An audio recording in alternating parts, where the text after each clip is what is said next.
최근에 신종 코로나 바이러스 우한 폐렴 사건 때문에 중국은 물론 온 세계가 위기감을 느끼고 있습니다. 지구촌의 질병의 역사는 1347년부터 1351년까지 만행된 흑사병으로 인해서 유럽 인구 3분의 1이 사망했다고 합니다.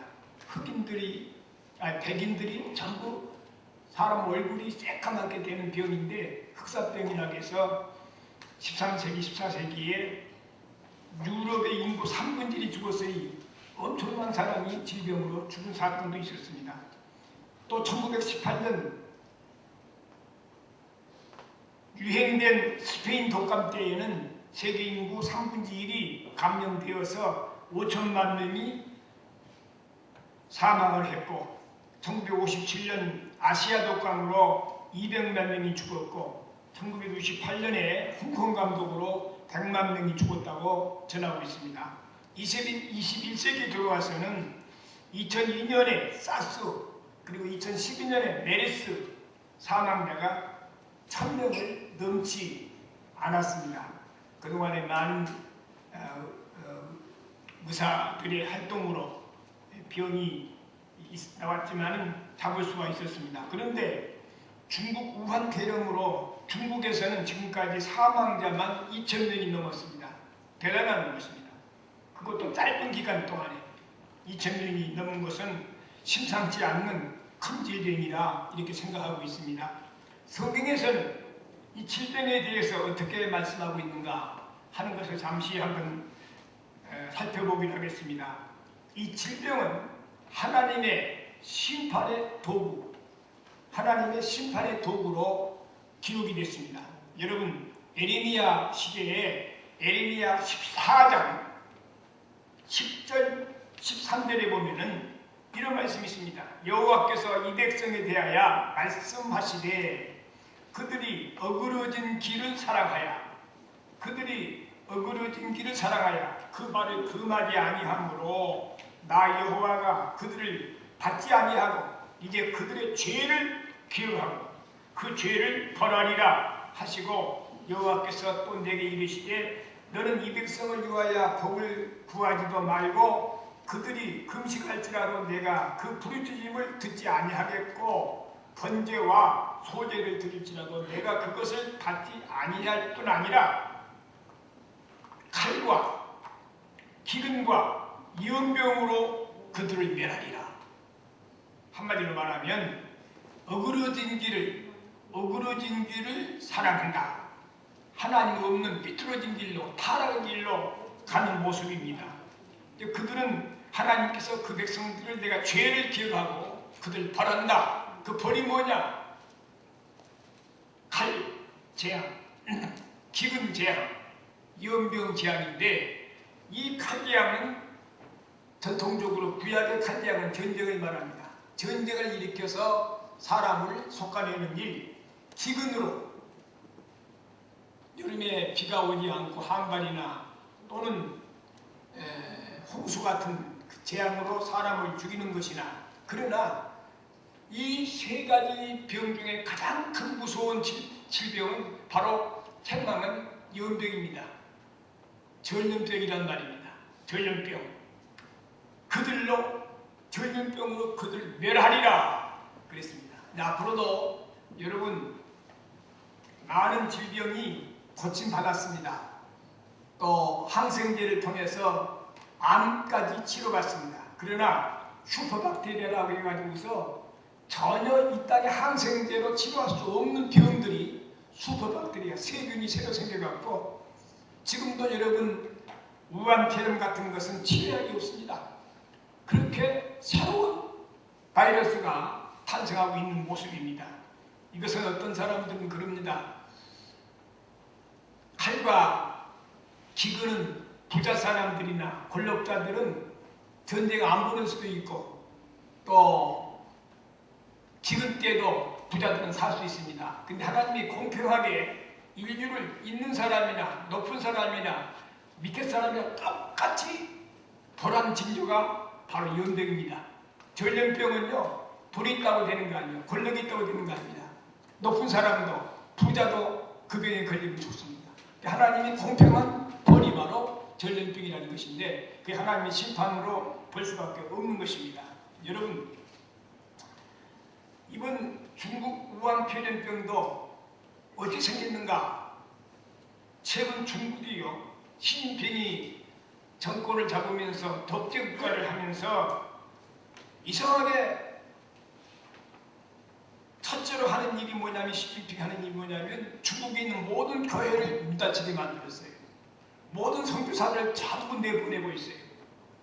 더욱이 이 신종 코로나19라고 하는 신종 바이러스가 발상지인 우한도 중국에서 모범적으로 교회를 박해했던 곳으로, 교회 박해를 진두지휘했던 사람이 1차로 교절병으로 사망했다는 것입니다. 교회를 너무 박해하니까 하나님이 우리 사람들이 모르는 사이에 교회를 박해한 사람을 먼저 1차로 죽였다는 사실이 신문에 나면서 우리 기독교인들은 깜짝 놀랐습니다. 하나님이 심판하고 있지 않나? 일그러진 길, 하나님을 배신하고 교회까지 못하게 하고 교회를 이렇게 못살게 그랬던 사람을 1차로 이렇게 하나님이 죽이신 것이다. 이렇게 생각해 볼 때 하나님이 지구촌에 일그러진 길, 하나님 없다고 하는 사람들, 하나님을 모독한 사람, 믿지 않는 사람들에게 재앙이 1차로 온 한 증거라 이렇게 볼 수 있습니다. 그러면 이 하나님께 쓰신 무기 중에 마귀들이 있는데 이 마귀의 정체를 잠깐 알아볼 수 있습니다. 이 마귀 정체는요, 요한복음 10장 10절에 도적이 오는 것은 도둑질하고 죽이고 멸망하는 것이요 내가 온 것은 양으로 생명을 얻게 하고 더 풍성히 얻게 하려는 것이라 이렇게 말씀했습니다. 여기 도적은 마귀를 말합니다. 마귀는 사람의 행복을 도둑질해가고 건강을 도둑질해가고 평안함을 도둑질해갑니다. 그리고 이 마귀는 시공간을 초월해서 활동하고 있습니다. 여러분, 욥기 1장 7절을 보면 이 마귀가 활동하는데 여호와께서 사탄에게 이르시되 네가 어디서 왔느냐? 사탄이 여호와께 대답하여 가로되 땅에 두루 돌아 여기저기 다녀왔나이다. 여러분, 사탄은 교회에서도 역사하지만 이 나라 저 나라 다니면서 정치계, 사회, 교육계 여러 곳에 다니면서 하나님이 질병을 통해서 사탄이 역사함을 알 수 있습니다. 그러므로 우리 성도들은 이런 때 정신을 차리고 마귀를 대적해야 됩니다. 그 마귀로부터 이 병도 질병도 오는 것이기 때문에 이 마귀를 대적해야 돼요. 베드로전서 4장 7절에 보니까 근신하라, 깨어라. 너희 대적 마귀가 우는 사자같이 두루 다니며 삼킬차를 찾고 있나니 너는 믿음을 굳게 하여 저를 대적하라 했습니다. 마가복음서에는 사탄의 활동과 그를 제어하는 방법에 대해서 말씀했는데 여기서 한 가지 우리가 짚고 넘어갈 게 뭐냐면 지금 마귀가 여기저기 다닙니다. 이 나라 저 나라 다닙니다. 정치계, 교회 안 돌아다니는 게 없이 눈에 안 보이지만 역사를 합니다. 여러분, 공산주의들의 간첩들이 이 땅에 5만 명이 있다고 하는데 그게 무서운 게 아닙니다. 눈에 보이지 않는 마귀가 이렇게 질병으로 사람들을 넘어다보고 있기 때문에 우리 믿는 사람들은 이 마귀를 물리쳐야 됩니다. 여러분, 디모데후서 4장 1절 2절 보니까 성령이 밝히 말씀하시기를 후일에 어떤 사람들이 믿으면서 떠나 미혹해하는 영과 귀신의 가르침을 쫓으리라 하셨으니 자기 양심에 확인받아서 위시감으로 거짓말하는 자들이라. 거짓말하는 자들. 한국에는요, 미국 사람들은 지금 한국에 대해서 처음에는 그렇게 했어요. 한국 사람들은 김치를 먹기 때문에 이런 질병이 많이 안 걸릴 것이다. 또 일본에서 어떤 전도사님이 이렇게 문자가 보내왔어요. 목사님, 이 사스 이 신종 코로나19를 이기려면은 소금을 조금 더 먹으시오. 사람이 0.8g의 하루에 소금이 필요한데 0.9g만 먹으면 절대 이 병이 오지 않는다는 겁니다. 그 이야기하면서 바닷물이 3g밖에 3%밖에 염분이 없는데도 바닷물 속에는 질병이 없대요. 그 염분을 사람들이 좀 먹어야 너무 염분을 안 먹으니까 그런 병이 생기니까 염분을 많이 먹으라고 그런 이야기도 해주는 사람들이 있더라고요. 아무튼 그러나 지금 사탄이가요. 이런 모양 저런 모양 역사하는데 사기꾼 거짓말하는 자리다. 그리고 이 미혹해 하는 영과 귀신의 가르침을 쫓으리라 하셨으니 자기 양심에 하인받아서 외식함으로 거짓말하는 자들이다. 여러분, 이번도 한국이 이렇게 갑작스럽게 처음에 3명, 뭐 3호, 4호, 5호, 15 하더니만 갑자기 200명, 300명, 400명, 지금 근 500명 가깝게 확진자가 생겼습니다. 그걸 보니까 확진자가 크게 퍼진 것은 대구에서였는데 대구보다도 바로 여러분 지금 우리나라에서 기독교가 크게 부흥되면서 이 이단자들에 대해서 별로 큰 관심을 안 뒀는데 신천지라고 하는 이만희 교주가 이끄는 신천지를 하나님이 드러냈습니다. 뭐가 신천지는 못된 놈들이구나, 아주 잘못된 것이구나 한 것들이 세상에 들더니 하나님이 하신 겁니다. 근데 원인도요, 이만희 형이 지금 경상도에서 청도에서 고향이 청도니까 그 성지랍니다. 이만희 형이 죽었대요. 죽으니까 이 신천지가 바로 우한에, 중국의 우한에서도 지교회가 있어요. 신천지 지교회가. 그러니까 이만희 형이, 교주 형이 죽으니까 그 신천지 교도들이, 중국의 교도들이 또 거기서 일하는 사람들이 모두 와서 청도에 와서 병원에서 문상을 했대요. 거기에 원청이 되는 거예요. 병 걸린 사람이 거기 와서 거기 있는 사람 다 병 걸리게 하니까 거기 모여서 또 예배를 보니까 지금 신천지가 온 날입니다. 그 원인이 그거인데, 그런데 신천지는요, 하나님이 사람이 아니니까 하나님이 하신 것 같은데, 최근에 이만희와 같이 김남이라고 하는 여자가 12년 동안, 이만희가 원래 결혼했어요. 근데 그 원부인은 할맛이다 하고 이 김남이라는 강남에 돈 많은 여자를 끌어들이면서 하나님이 지시했으니까 너와 나와 결혼해야 된다. 그 김남이는 지금 현재 결혼하고 애가 둘이나 있어요. 그런데 하나님이 당장 이혼하고 나하고 결혼해야 된다. 아니면 네 남편도 죽고 너도 죽고 다 죽는다고 하니까 이 믿음 약한 여자가, 교주란 사람이 그렇게 말하니까 꼼짝없이 자기 남편하고 이혼하고 이만희 동거 생활을 12년을 하다가 가만히 보니까 순사기꾼이거든요. 안 죽는다고, 자기는 안 죽는다고 그러는데 뭐자 죽을 것만 갖고 또 돈을 너무 좋아한대요. 그래서 이번에 나와서 그 김남이라고 하는 12년 동안 이만희하고 사는, 같이 동거했던 여자가 그냥 여러분 카톡을 보십시오. 엄청나게 많이 나와서 지금 고백을 하고 있습니다. 그래서 이만희는 종교 사기꾼이다, 거짓말한다 해갖고 그러는데, 이 거짓말들이 성경에 보니까 미혹하는 영과 귀신의 가르침을 받는데 자기 양심에 하인맞아서 외식함으로 거짓말하는 자들이다. 정치인들도 거짓말하는 것, 종교인들까지 거짓말하고 있는데 전부 사탄의 역사입니다. 여러분들 어쨌든 간에 이런 역사들이 지금 사탄이들이 역사하고 있음을 알고 여러분 사탄이들이 물리쳐야 될 줄로 믿습니다. 그런데 사탄이들이 역사할 때는, 사탄이가 역사하면요, 첫째로 어떤 일이 생깁니까? 마귀가 들리면은 자기 통제가 안 돼요. 자기 통제가 안 돼요. 불가능합니다. 자기 통제가 안 된단 말은 이 땅의 법으로나 또는 어떤 신념으로 자기를 억제해야 되는데 억제 못하고 엉뚱한 일을 하는 거예요. 마가복음 5장 오늘 본문의 3절 4절에 보니까 그 사람은 무덤 사이에 거처하는데 이제는 쇠사슬로도 낼 수 없게 되었으니 쇠사슬을 끊고 호랑을 깨뜨렸습니다. 그래야 아무도 저를 제할 힘이 없는지라. 불법자입니다. 법을 통과하는 거예요.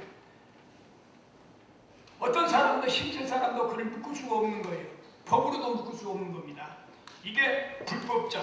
오늘 종교인이든지 정치인이든지 불법을 하고 거짓말하는 사람들은 모두 다 이 사탄이가 자기를 자기 스스로 제어할 수 없는 힘이 와 있는 사람이, 마귀들이 들린 사람들이다, 이렇게 볼 수 있습니다.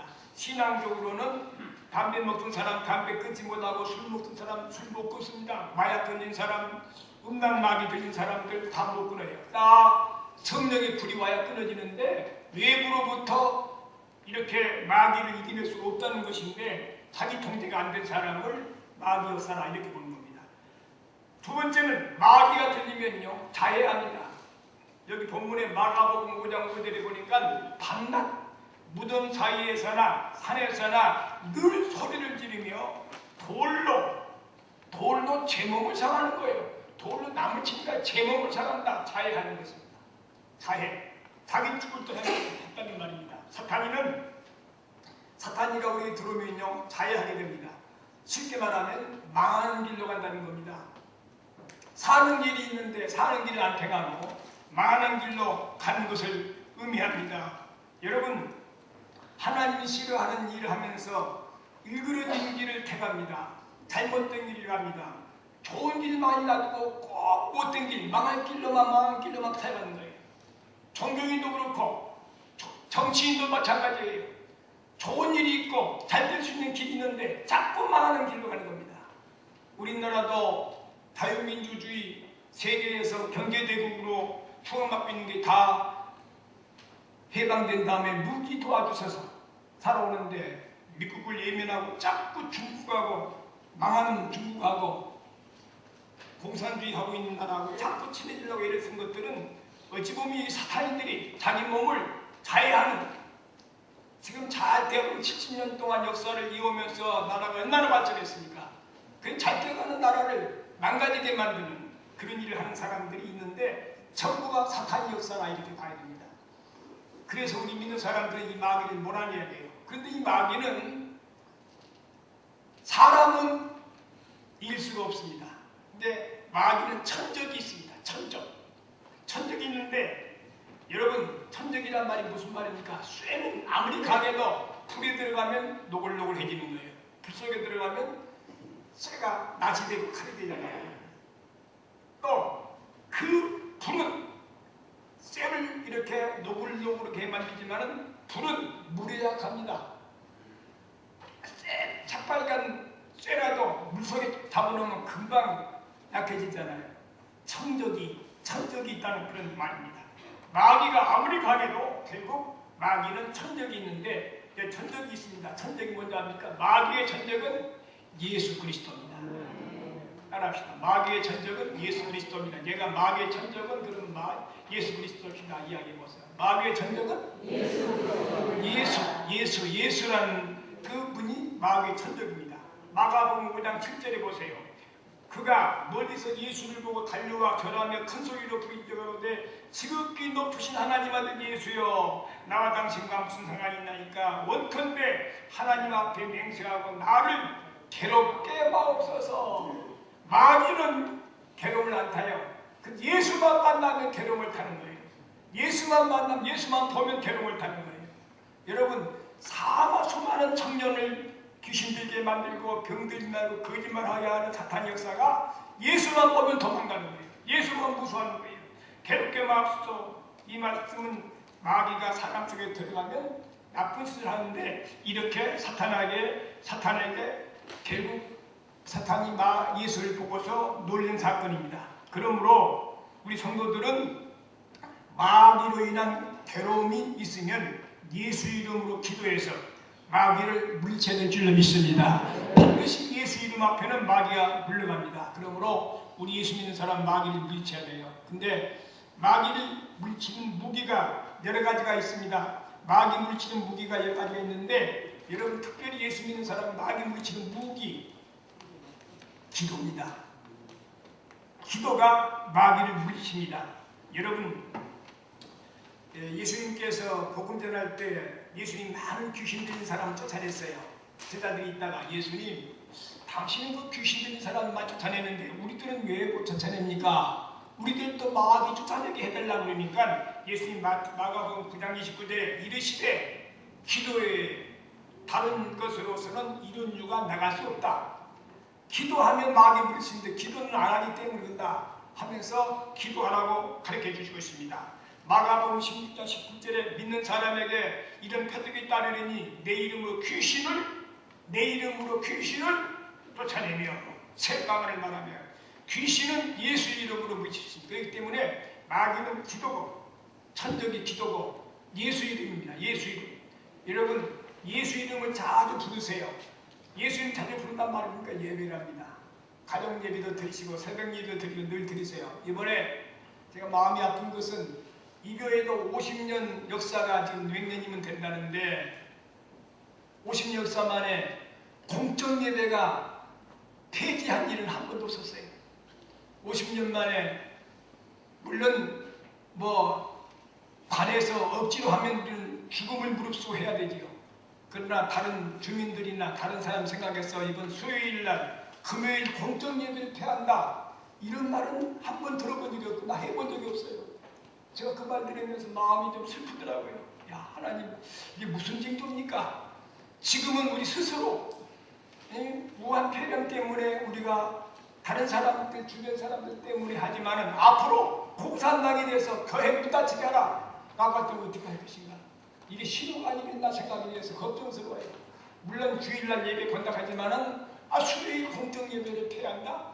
금요일 연금일 슬픈 이야기입니다. 우리는 기도해야 돼요. 정신 차려야 돼요. 자칫 잘못하면 스스로 한 것은 되지만은 앞으로 어떤 신에 의해서 예배를 못 드리게 하는 것 온답하면 슬픈 이야기입니다. 그래서 아무튼 이런 마귀들이 지금 지상에 들끓여서 교회를 박해하고 믿는 사람들에게 모살을 주고 있습니다. 그리고 기도가 마귀의 천적이고 또 예수 이름이 그렇기 때문에 저는 그렇습니다. 이번에 수요일날 금요일날 예배 안 드리더라도요. 아이고 좋다 하지 마시고 적어도 하루에 기도를 오래 하시고 많이 하시고 진정스럽게 하십시오. 그리고 가능하면 기도 중에 최고의 기도는 늘 그러죠. 주기도문이야. 주님이 가르치신 견본적인 기도의 모습이야. 정성스럽게 기도의 그 뜻을 아시고 한 하루에 집안에서 예배를 드린 사람은 드리겠지만 못 드린 사람은 10번 이상 주기도문을 외우세요.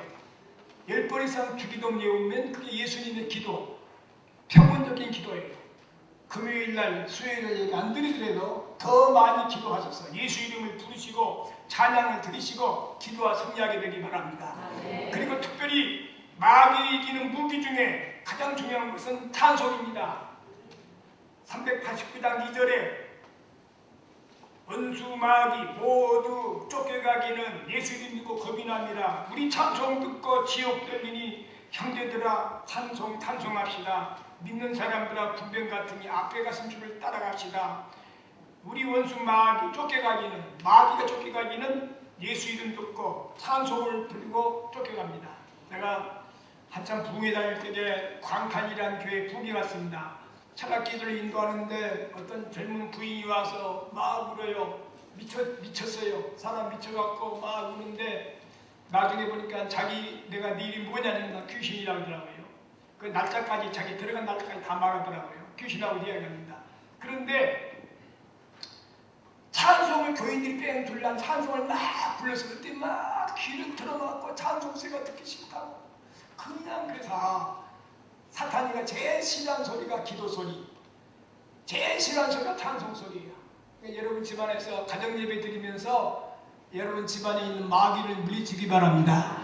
눈에 보이지 않는 여러분 오늘날 지금 사람들이 DNA라고 하는 바이러스는 천연두, 수두, 비형간염, 폐병, 암병, 병이 전부 항암제가 있어서요.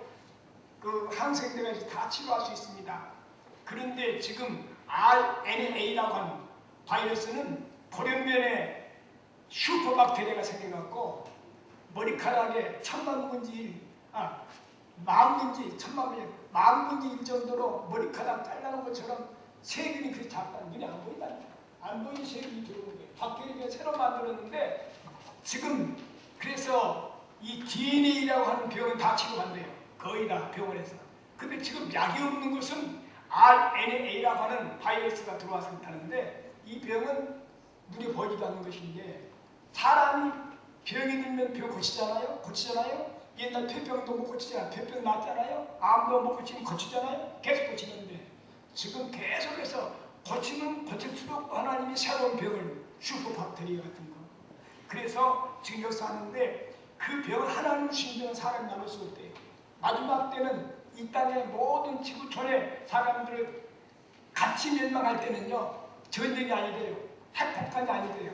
바로 바이러스 교인들이 눈에 보이는 RNA라고 하는 바이러스 때문에 사람이 한꺼번에 죽는 수가 있답니다. 그게 하나님의 심판이랍니다. 우리 정신 차려서 이 마귀를 물리칠 수 있게 되기 바랍니다.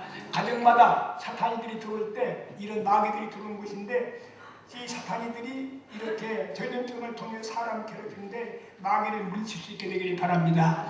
예수님도 시험 나갈 때에 말씀을 통해서 말씀 기록되었을 때 세 번이나 그 마귀를 물리쳐서 이기는 사건이 마태복음 4장 11절부터 11절에 보면 있습니다. 그래서 마귀 이기는 무기, 천적이 있다는 말입니다. 아무리 강한 바이러스가 있다 할지라도 우리 믿는 사람들은 기도, 예수의 이름, 그리고 찬송, 말씀 이게 전체 보면 예배입니다. 예배 속에 찬송 있지요, 말씀 있지요, 기도 있지요, 다 있잖아요. 그러니까 예배를 가정 예배라고 잘 드린 사람들에게는 이런 병들이 안 들어올 줄로 믿습니다. 그러니까 하나님 역사하신 거예요. 그러니까 반드시 우리 믿는 사람은 이번에 더 열심히 더 기도해서 가정의 부흥이 일어날 수 있게 되기를 예수 이름으로 축원합니다. 축원합니다. 가장 중요한 말씀 한마디 하고 마치려고 해요. 여러분 본문 속에서 마귀가 산적이 있다는 걸 우리가 적은 바로 기도고 찬양이고 예수 이름이고 말씀이라는 것. 그래서 자꾸 예수 이름 생각하시고 이 마귀를 이겨낼 수 있게 되길 바랍니다. 그런데 여기 본문에 있는 마가복음 5장 1절부터 15절에 있는 말씀 중에 핵심은 뭐냐면 사람에게 들렸던 귀신 들린 사람의 마귀가 예수님 만나서 나를 괴롭게 마옵소서, 나를 이 사람에게서 내보내지 마소서라고 외우라니까 아니야, 나가야 돼. 예수님 말씀하기를 사탄아 그 사람이 나가라고 했어요. 나가라고 하니까 마귀가 꼼짝없이 순종하는 거예요. 나가는 거예요. 나가는데 나가면서 이 마귀는 아주 예수님께 애원하는 거예요. 예수님 사람에게서는 나를 내보내지만은 나를 그냥 내보내면 됩니까? 숙주, 나의 숙주, 내가 들어 살 수 있는 집을 하나 마련해 주시오. 저기 돼지가 돼지 2,000마리가 있는데 돼지에게 들어가야 달라고 애원합니다. 그래서 예수님께서 그 사람 살리려고 병들어서 쓸모없이 버린 사람을 한 사람 살리려고 돼지 2,000마리 값을 치러주면서까지 주님은 그 사람을 살려놓고 돼지에게로 사탄이 들어가서 돼지가 갑자기 뚝뚝 귀신 들어오니까 갑자기 꿀꿀 든다가 그 옆에 연못으로 풍당 2,000마리가 한꺼번에 죽어버렸어요. 결국 죽었습니다. 사탄이는 바로 사람에게 나가서 돼지를 데려가서 쏘았다. 그게 무슨 뜻인지 압니까? 여러분 사람도요, 오늘날 사람들은 정치를 하는 사람들은 백성을 개돼지로 만들려고 그래요. 개돼지 만든다 말하죠. 여러분 돼지로 만들어서 이용물로 삼으려고 하는 것들이 똑똑한 사람 정치인들이 하는 사람들입니다. 이를테면 우리나라 주변에도 복지하는 나라들이 있는데 복지라는 이름으로 많은 일자리를 주고 공짜를 많이 주면서 자기들이 필요한 대로 이용하려 하고 합니다. 선거를 통해서 표를 얻으려고 노인들, 쓸모없는 사람들, 별로 없는 사람 일거리 주면서 지금 많이 그러는데 그 나라가 지금 세계 우리 주변에서도 그리스 나라, 아르헨티나, 베네수엘라 같은 나라가 잘 살았어요. 근데 이렇게 정치인들이 백성을 개돼지 만들어갖고 공짜 많이 주고 그래놓고는 완전히 표를 얻어서 10년, 20년 독재하다가 백성들이 망해버린 거예요. 우리나라도 그와 같은 똑똑한 사람 정치인들이 백성들을 개돼지 만들어갖고 그냥 무조건 주면서 살찌우게 만들어갖고 죽이는 것인데 기독교인들은 정신 차려야 돼요. 하나님 말씀에 길게 공짜 좋아하지 말고 공짜를 먹더라도 정신만 바로 차리세요. 여러분 성경에 보니까 일하기 싫어하고 먹지도 말라고 그러세요. 하나님은 일하시니 예수님도 일하시니 나도 일한다고 그랬어요. 반드시 우리 일하는 사람이 돼야 됩니다. 공짜 좋아하지 마세요. 어떤 사람은 양심에 가증이 아마 예수 믿는 사람 같이 보여요. 모든 노인이 말이죠. 연금 다 갖고 그냥 500만 원을 내가 공짜로 먹으니까 좀 마음이 아파 내놓는다고 하는데 공짜 좋아하다가 나의 영혼을 팔지 말란 말입니다. 절대 그 예수 믿는 사람은 그런 거 하면 안 됩니다. 그래서 오늘날 많은 사람은 돼지는요 아무 일도 안 하는 거예요. 아무 일도 공짜만 좋아하는 거예요. 반드시 우리 믿는 사람들은 공짜 좋아하지 말고 내가 일해서 남을 위해서 살 수 있는 믿음의 사람들이 될 수 있게 되기를 주의 이름으로 축원합니다. 저는 이 설교를 준비하면서 생각해봐서 내가 80이 넘은 사람인데 나오는 동안 제가 일본에요 8살 때 해방이 됐어요. 그러니까 일본에 압제당한 꼴을 시골 살았으니까 몰랐어요. 많은 사람은 그전에 많이 당했잖아요. 나는 시골 잘 몰랐는데 그 후로 한 번도 남의 좋은 노릇 안 했어요. 일본 놈들의 종살이 8년 하고 우리 선배들이 우리 조상들이 했지만 나는 안 했어요. 난 하나님만 믿고 하나님 좋은만 노렸어요. 나는 얼마나 편안한지 몰라요. 얼마나 감사한지 몰라요. 여러분 우리 선배 우리 조상들은 일본 놈들에게 종노를 하고 식민지로 종노를 하고 또 그전에는 청나라 명나라 중국 놈들한테 수천 년 동안 종노를 했어요. 그 가만히 역사를 보니까요 비참하게 살았던 모습을 봅니다. 여러분 난 결론적으로요 우리 대한민국 국민들이 제발 개돼지 되지 말라. 돼지 되면 귀신 들려 죽는 거예요. 우리 기독교인은 절대 돼지 되지 맙시다. 돼지가 돼 있으면 안 된단 말입니다. 여러분 한 예를 들어보겠습니다. 구한말에요 우리나라가 해방되기 전에 고종이라는 분이 있었어요. 1890년 6월 달에 양어머니 조대비가 죽었습니다.